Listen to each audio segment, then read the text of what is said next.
po yung kapatid ni Kuya Mikoy Morales, which is si Bobio. Ako rin po yung anak ni Miss Jan Marini and Sir Gerard. So, kami po ang kami ni Rain po ang magdadala ng kilig dito sa Lolong Season. Ni Rain. Okay. First time mo magte-teleserye? First teleserye po ito. Kumusta yung experience yung preparation? Yes, syempre, hindi mawawala yung acting workshops namin na binibigay naman ng Sparkle. And syempre, first teleserye ko po ito, pero madami na akong shows from GMA before, like Pepito Manaloto, Maka, magsi-season 2 na po ang Maka, so abangan niyo po yan. All Out Sunday, syempre.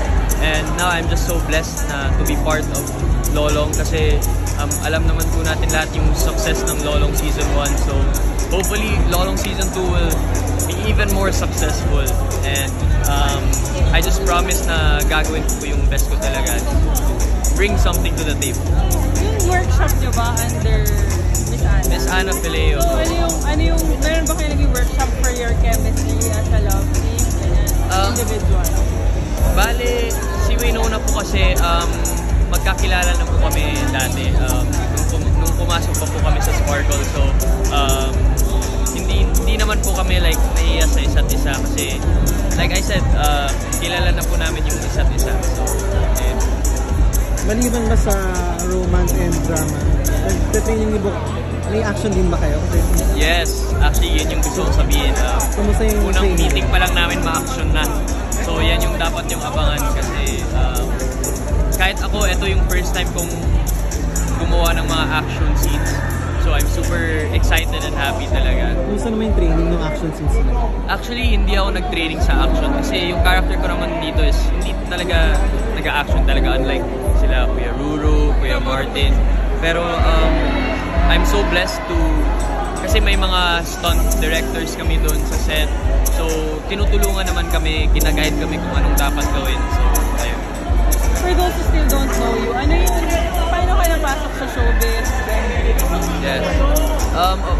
So basically, my career started when I was 7 years old. Pumasok po sa Romel I Shine Talent Camp Season 3, which is under ABS.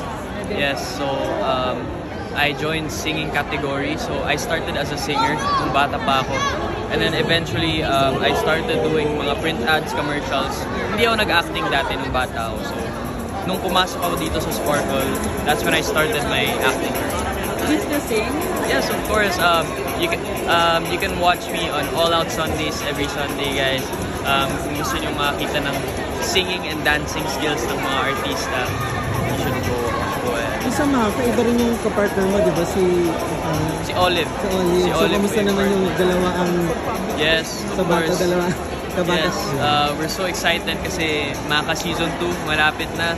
Magte-taping na kami and ayun, grabing pasasalamat talaga namin lahat na magkaroon ng Season 2 yung Maka and mas lalaki pa yung cast namin. Madaming dadating yung mga friends ko like sila Bryce, Josh Ford, dadating sa Maka Season 2. So, abangan nyo rin sila. So, mas okay sa'yo yung hindi fixed yung love team? Ganun ba? Or open ka na? Hindi ko sasabihin na mas okay sa akin pero kung anong binibigay ng management, I'm really open to work with it.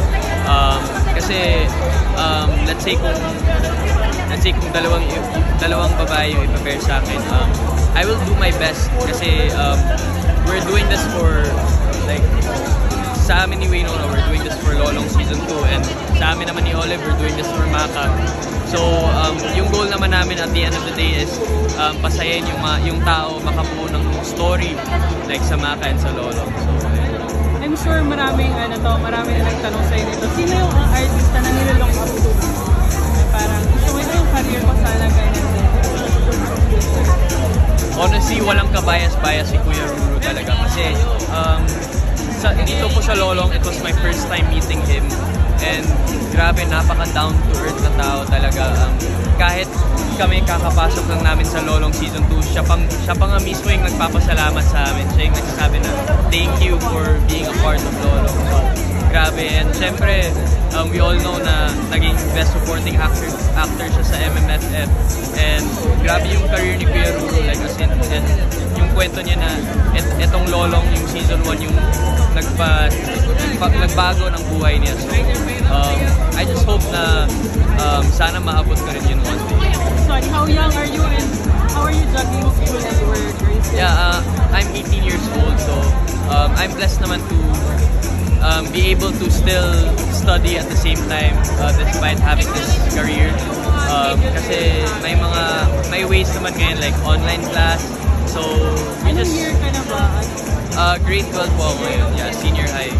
So yeah, communication lang with the school para they can understand na example sa araw na to hindi ako available, so sana magawa natin sa ibang araw. Thank you so much. Thank you so much po.